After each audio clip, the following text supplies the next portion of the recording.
All right, guys, welcome back. Today I'm going to talk to you, I'm going to give you my number one rule when you're starting the home buying process before you even do anything. And that is, number one rule, talk to a professional. And what I mean by that, somebody that's actually going to take the time, sit down with you and explain what the steps are. Every single person or every single buyer that I work with, because I care and because I love people, I educate them. I sit down for at least 30 minutes to an hour and I educate them on what the process is from point A to point Z every single time. See this little chart right here? This is a 30-day wheel. We start from meeting with the professional, having that discussion, to getting pre-approved, searching for homes, making offers, doing negotiations, opening escrow, inspection period, appraisal, walkthrough, closing, and getting the keys.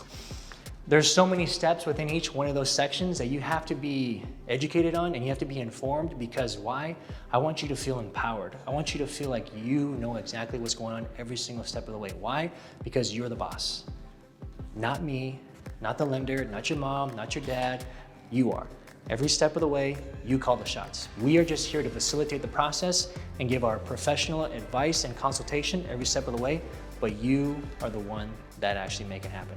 So by doing that, I want to make sure that you're well informed and you know how everything's going to go, what the terminology we're actually going to be using, what are some of the timelines that we have to go through, because it's important. I want you to make sure you have a beautiful, streamlined process, because this is buying your first house, just maybe buying your family home, and that's exciting and that's beautiful. I want to be here to help. So, like I said, number one rule, talk to a professional. If you need me, if you need access to me, call me, hit me up, or send an email to me, or just reach out to me online. I'm always here for you. So, love you guys.